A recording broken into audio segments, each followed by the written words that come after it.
Hey everybody, Peter Zeihan here, coming to you from the California coast, and it is the 2nd of November, and the big news today is the Russians have withdrawn from something called the Comprehensive Test Ban Treaty, which aims to ban all tests in all forms of all sorts, all types of nuclear weapons.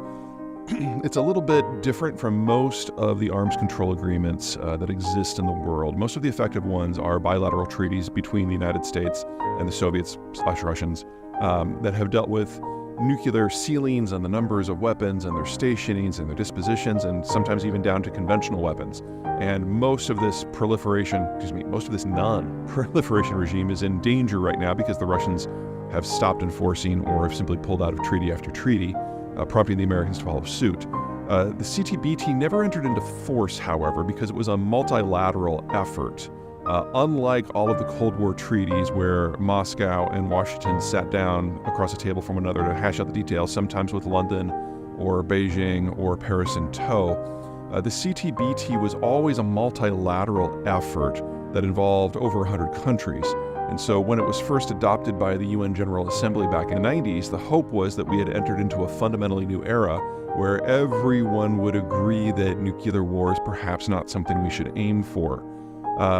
Because it came from the UNGA, because it wasn't negotiated primarily by the nuclear powers for the most part have not abided by it. It's not that there's been a huge amount of testing, but all the nuclear powers have decided to, what's the most polite way to say this, pretend the treaty doesn't exist. So countries like the United States and China have signed it, same with India and Pakistan, but they've never ratified it. The Brits and the French have signed and ratified, but with a couple of exemptions in there. And now the Russians have basically joined the Americans and the Chinese and the Indians and the Israelis and everything, and basically saying that we're not going to buy this at all. Now, it doesn't mean that a return to nuclear testing is imminent. In fact, there's an open question of whether or not the Russians can even do a quality nuclear test any longer.